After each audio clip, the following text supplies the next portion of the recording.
For years, Uber and Lyft have engaged in a contentious struggle with local governments and labor organizations over the classification of their drivers.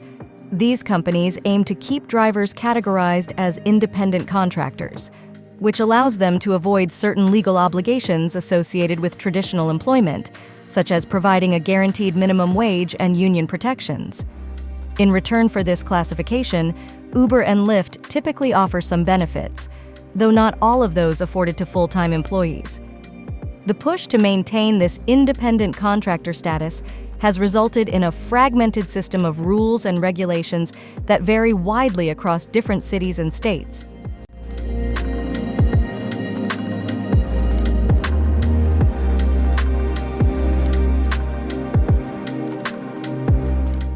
In various locations, drivers have staged protests demanding higher pay and benefits similar to those provided to full-time workers, including health insurance. Notably, after Uber's stock price surged to an all-time high in February, thousands of drivers participated in a Valentine's Day strike across 10 major U.S. cities, voicing their frustrations over pay rates. Subsequently, in July, drivers marched to Uber's New York City offices to advocate for improved earning opportunities. Shortly after these protests, ride-hailing companies achieved a significant legal victory in California when the state's highest court upheld Proposition 22. This law allows gig economy companies to classify their workers as independent contractors, reinforcing their current business model. Additionally, in June, Uber and Lyft concluded a lengthy legal battle in Massachusetts with a $175 million settlement, agreeing to pay drivers $32.50 an hour for active driving time, alongside provisions for paid sick leave and a stipend for health insurance. Similar arrangements have been established in other states, including Minnesota and Washington. Proponents for change argue that the rideshare industry relies heavily on drivers who incur all expenses related to their vehicles, such as fuel, maintenance, and cleaning, while also assuming significant personal risk. Advocates assert that raising driver pay is both a moral imperative and a practical strategy to create a more reliable and efficient workforce that benefits both drivers and consumers. Contrary to the stereotype of gig workers as primarily part-time or temporary employees, about 19% of Uber drivers actually work more than 35 hours a week. This commitment to a full-time schedule makes it challenging for drivers to adjust their hours based on fluctuating demand. Terry Gerstein, who directs the NYU Wagner Labor Initiative and previously served as the Deputy Commissioner for the New York State Department of Labor, emphasizes the inconsistency in treating Uber drivers as independent entrepreneurs. She questions whether it is realistic to view every driver as a self-sufficient business owner. Lindsay Cameron, a Wharton School professor, argues that Uber's long-term strategy involves consolidating market power to eventually raise prices. Cameron, who provided expert testimony during the Massachusetts legal proceedings, notes that Uber has historically underpriced its services while relying on venture capital for survival. Only recently has the company reported its first annual profit since going public in 2019.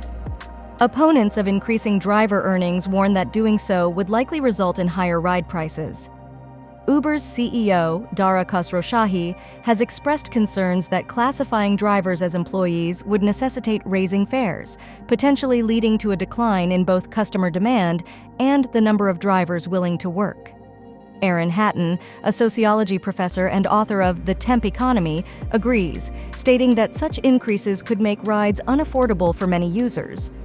Ride-hailing companies argue that reclassifying drivers as employees would undermine the flexibility that many drivers value. An Uber-commissioned survey found that 77% of drivers prioritize a flexible work schedule over receiving benefits. This preference for flexibility is evident in the recent actions of Revel Transit Inc., an electric vehicle hailing company in Brooklyn, New York. In June, Revel laid off its driver employees to adopt a gig work model, citing a strong demand from drivers for more control over their schedules and work conditions. Historically, ride-hailing companies have threatened to exit markets that attempted to implement wage reforms. For example, in March, Uber and Lyft warned they might stop operating in Minneapolis after city officials sought to raise driver pay. Both companies also temporarily withdrew from Austin when the city attempted to introduce fingerprinting regulations in 2016. Recent settlements indicate a potential middle ground known as Independent Contractor Plus. This model allows drivers to retain their independent contractor status while also providing additional benefits like health coverage and paid leave.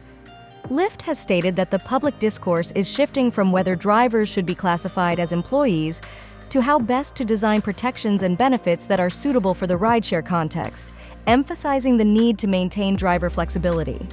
In Massachusetts, the recent settlement provides some of the most comprehensive benefits for drivers to date. Additionally, Minnesota negotiated a deal with Uber and Lyft that pays drivers $1.28 per mile and 31 cents per minute for transporting passengers.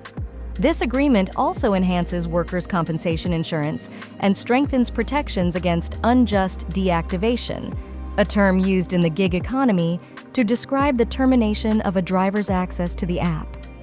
While these compromises have led to improved pay and benefits for drivers, they still do not guarantee a true minimum wage.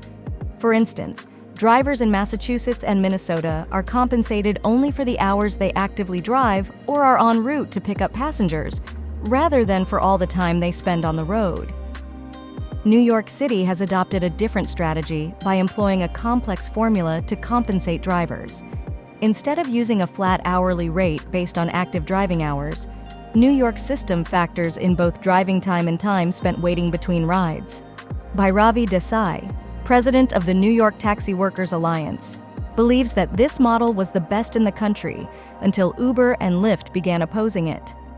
To navigate regulations that protect drivers' earnings, ride-hailing companies have resorted to locking drivers out of the app during periods of low demand, significantly impacting their take-home pay, sometimes by as much as 50%. In response, the New York Taxi Workers Alliance is now urging city officials to take legal action to end this practice.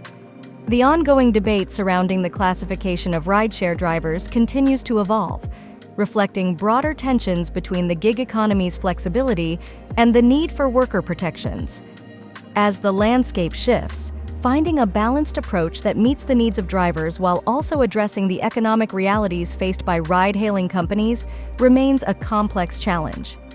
The dialogue around these issues is crucial as both drivers and companies navigate an ever-changing industry, seeking solutions that provide fair compensation, benefits, and the flexibility that many drivers value. That is the end of this episode. Please remember to like our video and subscribe to our channel. Thank you for watching.